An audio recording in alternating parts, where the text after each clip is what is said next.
The Interstellar Concordance had, over the course of 17,000 years, perfected the art of disaster response. When a Category 5 atmospheric disturbance threatened a settlement, the protocol was elegantly simple.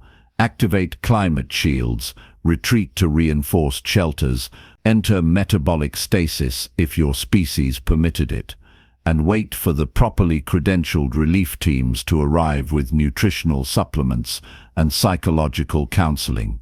It was civilized. It was logical. It had saved billions of lives across 400 member species. The humans, as it turned out, had never bothered reading the manual.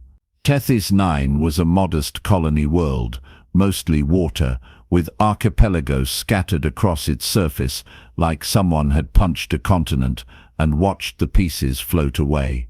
The coastal settlement of New Marrakesh had the unfortunate distinction of being directly in the path of what meteorologists were calling an unprecedented atmospheric event, and what everyone else was calling that absolute bastard of a storm. The system's weather satellites had tracked it forming in the Southern Ocean, watched it grow from concerning to alarming to, maybe we should have colonized a nice boring desert planet instead. Vex Theran, a Clixian observer stationed on Tethys 9 to monitor resource extraction compliance, had filed the evacuation notice himself. Standard Concordance Template, Form 7743B, Subsection 12.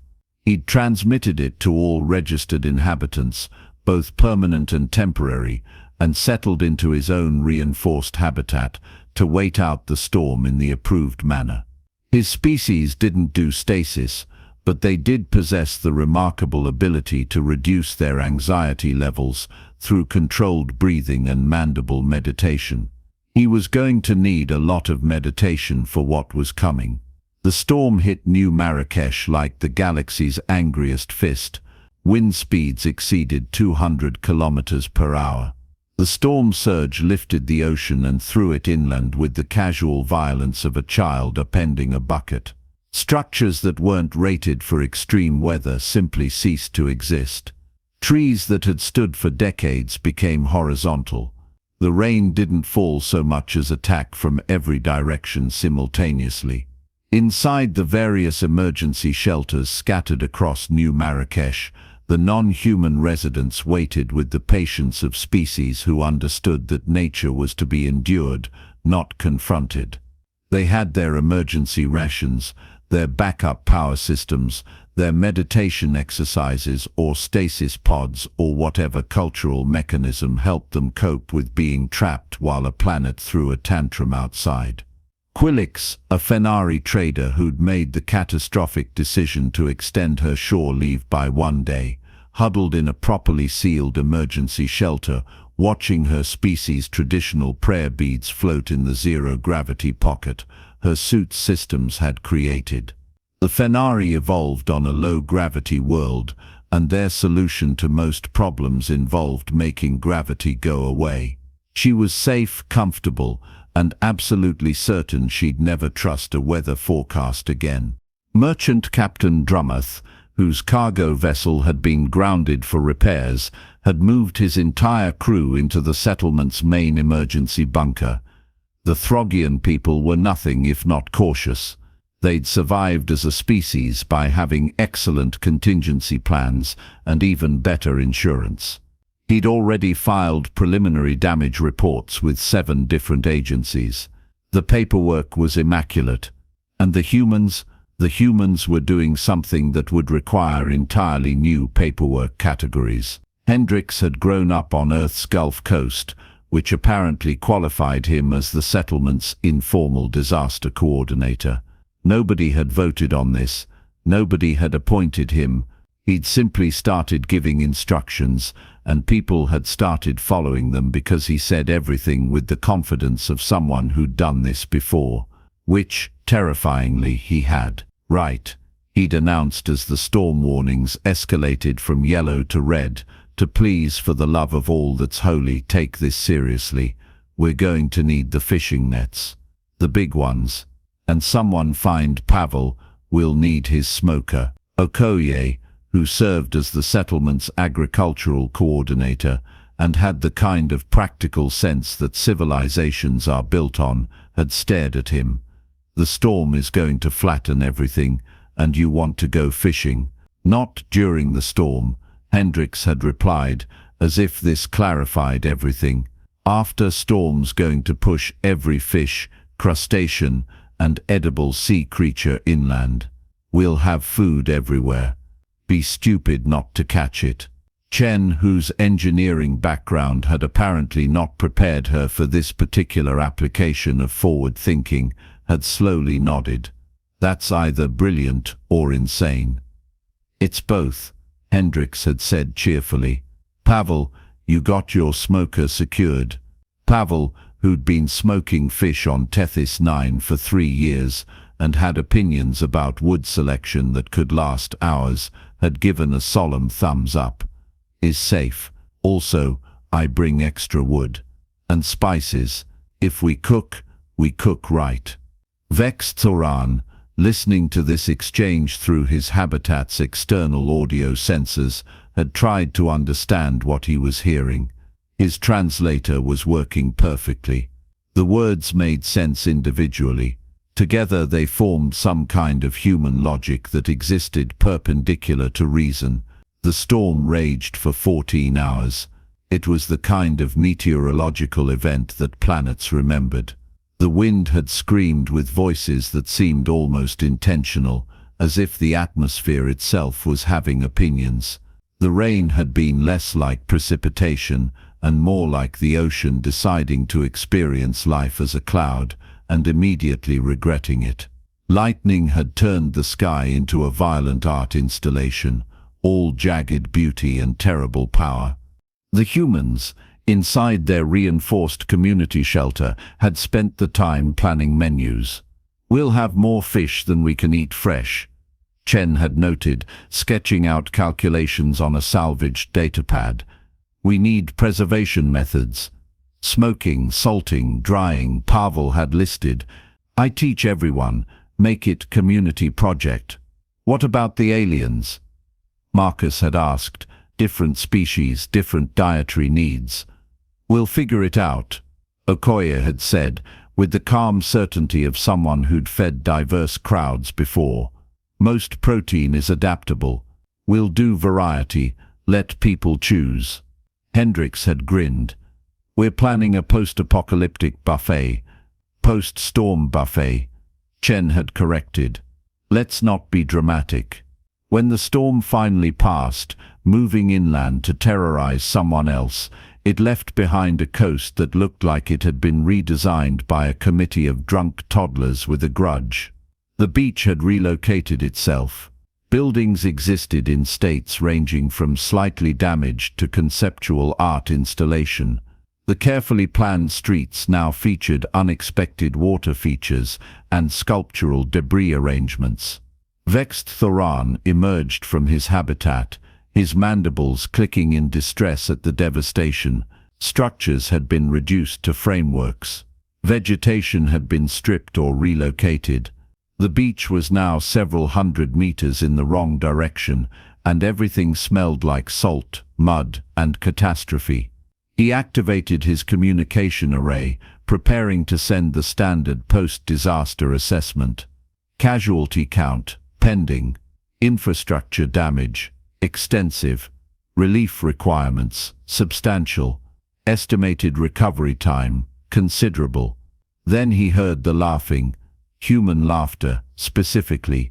Multiple humans, coming from the beach. Or what used to be the beach. Or what was now the beach. The storm had made geography negotiable. Vexed Thoran's species didn't have a specific word for the emotion he felt at that moment. The closest translation would be confused concern with underlying existential dread. He moved toward the sound, his legs navigating the debris with the careful precision his species was known for. What he found defied every disaster response protocol in the Concordance database. The humans had erected what could generously be called a camp and more accurately be described as organized chaos. Multiple fire pits blazed along the reconfigured beach, constructed from debris and stones with the kind of speed that suggested either practice or madness, possibly both. Large nets stretched between salvaged poles, and in those nets writhed what appeared to be half the ocean's population.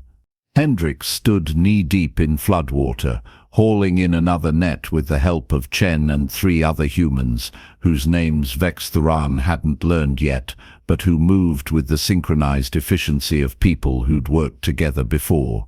The net bulged with fish, crustaceans, and several things that Vextharan couldn't immediately classify beyond probably edible if you're brave enough. "That's a good haul," Hendricks called out, grinning like someone who hadn't just survived a planetary-scale disaster. "Pavel, fire up the second grill. We're going to need more capacity." Pavel, who had somehow not only protected his precious smoker, but had it operational and producing fragrant smoke, waved an acknowledgement. "Already on it. Also, I found wild herbs growing in the debris. The storm brought us seasoning. Is like planet wants us to cook." Okoye was organizing what appeared to be a cooking rotation, directing humans and the few aliens who'd emerged from their shelters with the efficiency of someone conducting an orchestra. An orchestra that smelled incredible and made Vextharan's stomach remind him that emergency rations were nutritionally complete but spiritually empty. "You're cooking," Vextharan said, his translator converting his clicking mandibles into words. "The settlement is destroyed, and you're having a barbecue." Hendricks looked up, still holding the net. "Well, yeah, everyone's hungry. Food's right here, and we've got fire. What else would we do?" "Follow protocol," Vextharan tried.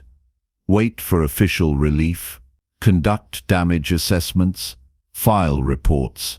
Chen laughed while gutting a fish with practiced efficiency. "We can do paperwork with full stomachs. Come on, help us haul this in. These nets are heavy." Behind the main cooking area, more humans were setting up what appeared to be a field kitchen. Salvaged tables held cleaning stations where fish were being processed with assembly line efficiency. Someone had rigged up a fresh water wash station using reclaimed piping and a hand pump. Another group was sorting through salvaged food stores, checking what had survived and what needed to be used immediately. "Efficiency," Marcus called out, apparently reading Vextharan's confused expression. "We're being very efficient. We're just efficient at cooking instead of paperwork." Quillix emerged from her shelter, her suit still maintaining a personal gravity field that made her movements seem ethereal. She stared at the scene with her large, dark eyes, taking in the fires, the nets, the humans moving with purposeful chaos. Her species had protocols for disasters, 17 different protocols, actually, depending on the specific nature of the catastrophe. None of them involved beach cooking. "This is not procedure," she said quietly. "Nope," Okoye agreed, handing her a plate with what appeared to be grilled fish, some kind of root vegetable that had been roasted in the coals, and a generous portion of something that smelled like it contained every spice in the known galaxy. "But it's food. Real food. You've been eating compressed nutrition bars for hours. Sit, eat." Merchant Captain Drumarth and his crew emerged next, their bulk making the debris field look suddenly smaller. Throgians were practical beings, and the merchant captain's nose, complex and sensitive, immediately detected the quality of what was being prepared. His species had made an art form of practical survival over their evolutionary history. They understood resource management, efficient calorie distribution, and the importance of maintaining morale during crisis situations. "This is highly irregular," he rumbled. even as his eyes tracked the smoking racks where fish were being transformed into something that transcended mere sustenance. "Yeah, but it smells amazing, doesn't it?" Pavel said, grinning. He held out a plate sized for Throggian consumption. "Try the smoked yellowtail. I use apple wood from earth trees we grow in greenhouse. Adds sweetness."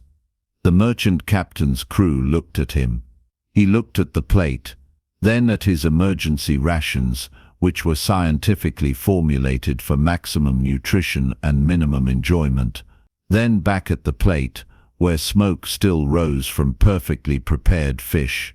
Dignity, he decided, was important, but dignity didn't smell nearly this good. More survivors emerged as the smoke carried the message that something was happening on the beach. The fire pits multiplied as more humans joined the effort, each apparently carrying some deep cultural memory of how to cook in adverse conditions. Arguments broke out over cooking techniques, grilling versus smoking versus a method one human called planking that involved wood and fish, and what appeared to be controlled burning.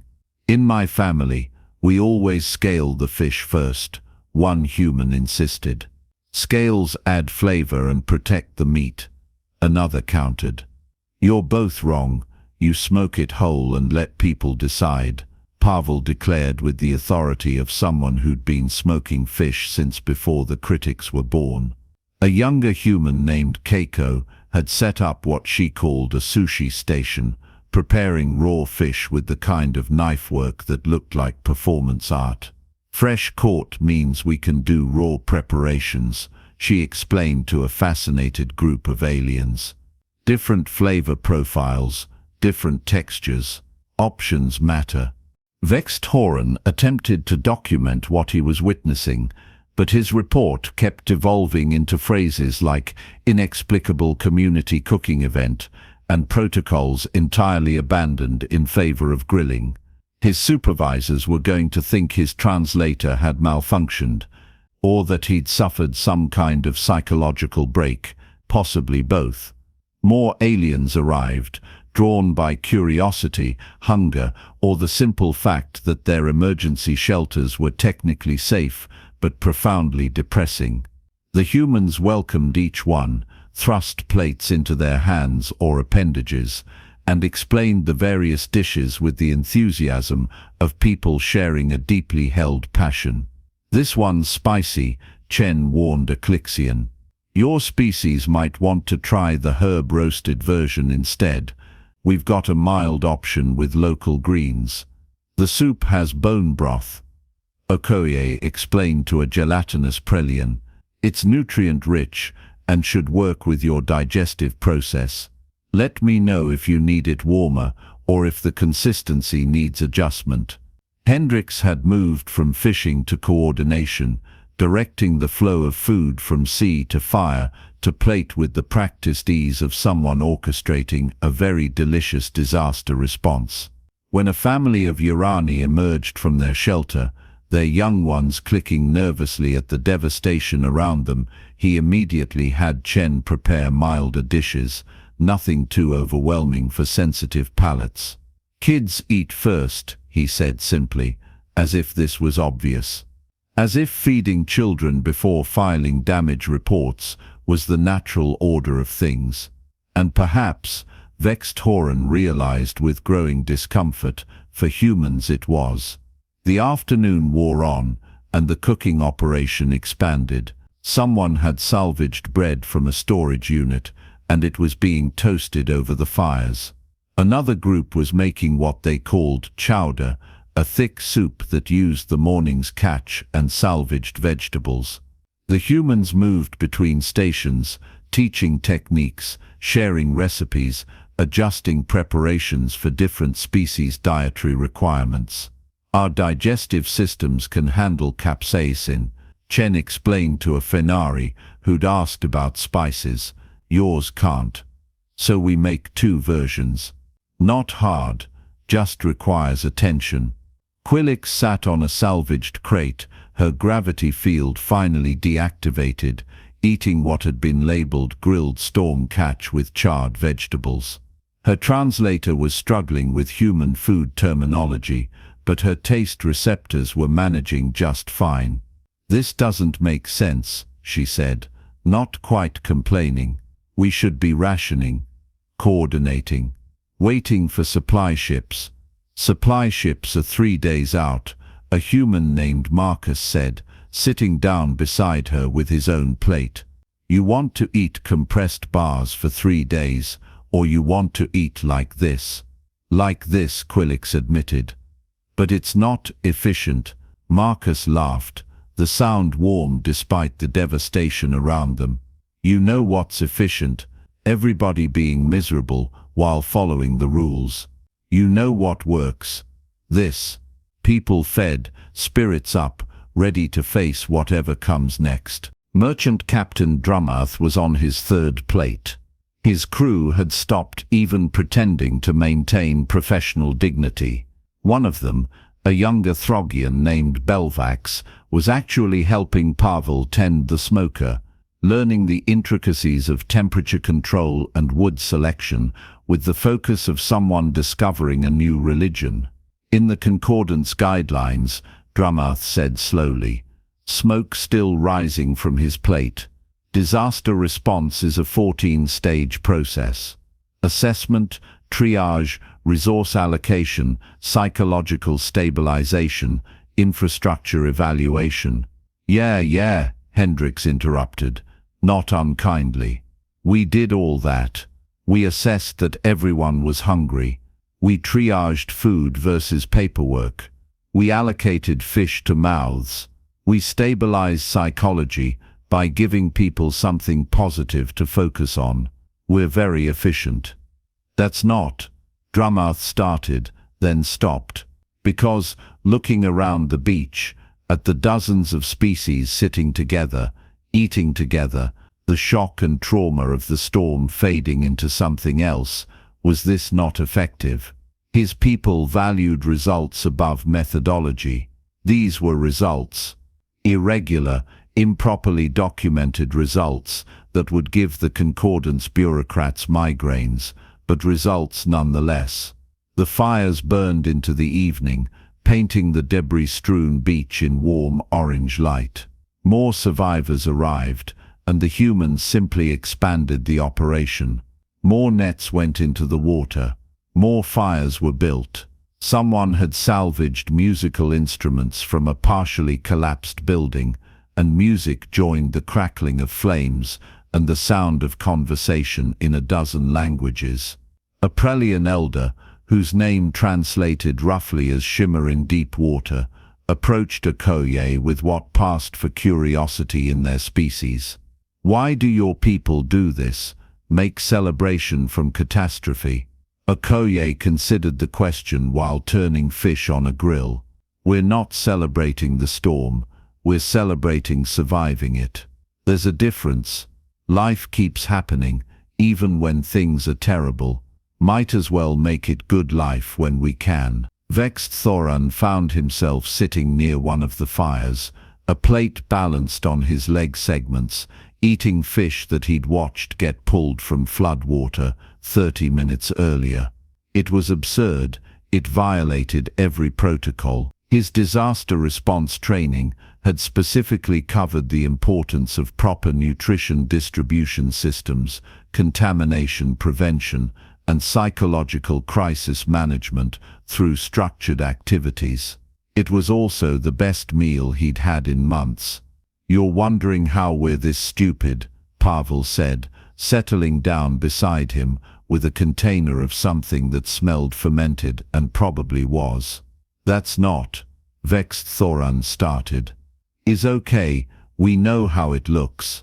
Pavel gestured at the organized chaos around them. "Storm destroys everything, and humans throw a party. Seems wrong, yes?" "Yes," Vexed Thoran admitted. Pavel took a drink from his container, considering his words with the careful deliberation of someone about to share hard-won wisdom. "My grandfather lived through bad times on Earth. Wars, famines, all of it. Government collapsed 3 times in his lifetime. He told me something once. He said, Pavel, when everything goes to hell, you have 2 choices. You sit in the dark and count your losses, or you light a fire and count your friends. We choose fire, always fire. But the protocols exist for good reasons. Protocols are for preventing disasters. Hendricks said, joining them with his own plate. We're past that, now we're in the part where we survive and rebuild. And you know what helps survival, not being miserable. Community, sharing food, remembering that we're alive and that being alive is worth something. Chen appeared, carrying what looked like a dessert. On a disaster-ravaged beach, after a storm that had tried to murder everyone in the settlement, the humans had made dessert. Salvaged fruit from the gardens, grilled with a honey glaze we found in someone's storage unit, she explained, offering portions around. If we're doing this, we're doing it right. Okoye settled into the circle, her organizational duties apparently satisfied for the moment. My grandmother had a saying, an empty stomach makes a heavy heart. We keep the stomachs full, the hearts stay light. Light hearts rebuild faster than heavy ones. It's practical, really. Plus, Marcus added, appearing with more drinks, we're all going to be working our asses off for weeks rebuilding this place. Might as well start with good memories instead of bad ones. Morale isn't luxury, it's infrastructure. Vex Torrens' translator worked overtime on what he was feeling. It settled on reluctant admiration mixed with profound cultural confusion. That seemed accurate enough, though it didn't capture the strange warmth spreading through his thorax, or the way his mandibles had stopped clicking with stress. Across the beach, species that had been strangers that morning were sharing food, trading cooking tips, laughing at the shared absurdity of their situation. A Throgian was teaching a human a drinking song in a language that sounded like rocks having a conversation. A Fennery was learning to gut fish from Chen, her delicate hands surprisingly adept with the knife. The Prelian children were playing in the shallow floodwater under careful supervision, their earlier fear transformed into something approaching joy. The official Concordance relief team arrived the next morning, their transport settling onto the beach with the quiet efficiency of proper bureaucracy. The team leader, a Vex Nari named Coordinator Stahler, emerged with data pads, medical supplies, emergency rations, and a very thorough checklist that had been refined over centuries of disaster response. She stopped at the edge of what could only be described as an ongoing beach festival. What, she said slowly, her translator flat with professional confusion, is happening here? Hendricks looked up from where he was teaching a group of aliens how to properly bank a fire for slow cooking. Oh, hey, you're the relief team? Great. We're good on food, but we could use building materials and some heavy equipment for debris clearing. Want some breakfast? Pavel's smoking something special. Coordinator Stahler looked at her emergency rations, scientifically formulated for maximum nutrition and shelf stability. Looked at the spread of food being prepared, which included things she couldn't identify but which smelled like they'd been sent by benevolent deities. Looked at her checklist, which had a very specific section on distributing nutrition supplements to traumatized survivors. The survivors were not looking particularly traumatized, well fed actually. And was that one dancing? That was definitely dancing. To music. There was music happening at a disaster site. This is not standard procedure, she said weakly. No, Vex Thorin agreed, appearing beside her with a plate of what he'd learnt was called fish tacos, a human invention that he was beginning to suspect might be divine in origin. It's really not. I've been documenting. My reports are going to be rejected as fabrications. Are there casualties? Injuries requiring immediate treatment? Minor injuries, all treated. Okoye reported, consulting an actual list because the humans did keep track of important things, just not the things the Concordance expected. We've got 3 sprained ankles, 1 broken arm that's been set and splintered, some cuts and bruises. Nothing critical. Everyone's accounted for. We even found the Grellman family's pet, which technically isn't a priority but made the kids stop crying, so we're calling it a win. Infrastructure damage. Extensive, Chen said, pulling up a datapad with actual engineering assessments. We've got preliminary surveys done. Main power grid is down, but we're rerouting through secondary systems. Water treatment needs repair, but we've got clean water from emergency reserves. Approximately 60% of structures need reconstruction. We've prioritized shelter repairs and should have basic housing operational in 48 hours. Coordinator Stahler's checklist had not prepared her for competent disaster victims who'd already completed half of her job while hosting what appeared to be a cultural festival. There were protocols for traumatized survivors, protocols for infrastructure assessment, protocols for resource distribution. There were no protocols for everything's basically handled, and also would you like some grilled fish? The psychological counseling team, she tried, is very welcome, Hendricks interrupted. But maybe after lunch, they should eat first. Long trip, right? Pavel, you got enough for the relief team? Pavel's grin suggested he had enough to feed a small army, which, looking at the continued crowd around the fire pits, he apparently had been doing quite successfully. The relief team stayed. Of course they stayed, because however much training they'd received in proper disaster response, none of it had prepared them for human hospitality weaponized against bureaucracy. Within an hour, Coordinator Stahler was sitting by a fire, eating grilled fish that was somehow both simple and revelatory, and quietly revising her entire understanding of post-disaster protocols. In my report, she said slowly, how do I classify this? Community-based response, unorthodox crisis management, culinary intervention, unorthodox but effective, Vextharan suggested. He was on his 4th meal, his metabolism was going to hate him, but his soul was strangely content. Community-based disaster response, Okoye offered. We have research. Just not usually this delicious. Merchant Captain Drumarth, who'd apparently decided the disaster had given him extended shore leave, raised his drink. To human insanity. May it never make sense, and may we always benefit from it. The toast was echoed in a dozen languages, and the fires burned on. 3 weeks later, New Marrakech was rebuilt. Not completely, that would take months, but functionally. Homes stood again, their walls straight, and their roofs secure.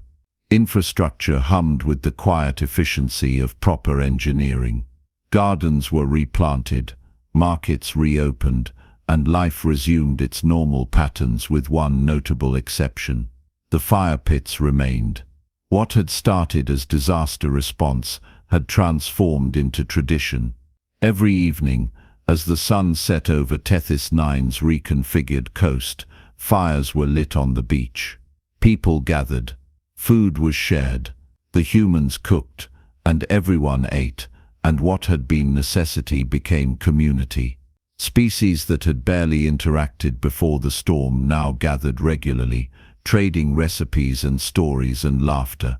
Vextharan filed his final report from his repaired habitat, struggling with the terminology.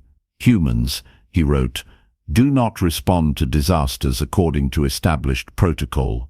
They respond according to some deeper programming that prioritizes communal bonding and nutritional excess over procedural compliance. This approach is chaotic, poorly documented, and violates 17 separate concordance guidelines. It is also troublingly effective. Recommend that future disaster response training include optional modules on cooking under pressures and turning catastrophe into social events. Further study required. Also request transfer extension. The food here is exceptional, and I believe I'm learning something important about the nature of community resilience, though I cannot yet quantify it in standard metrics.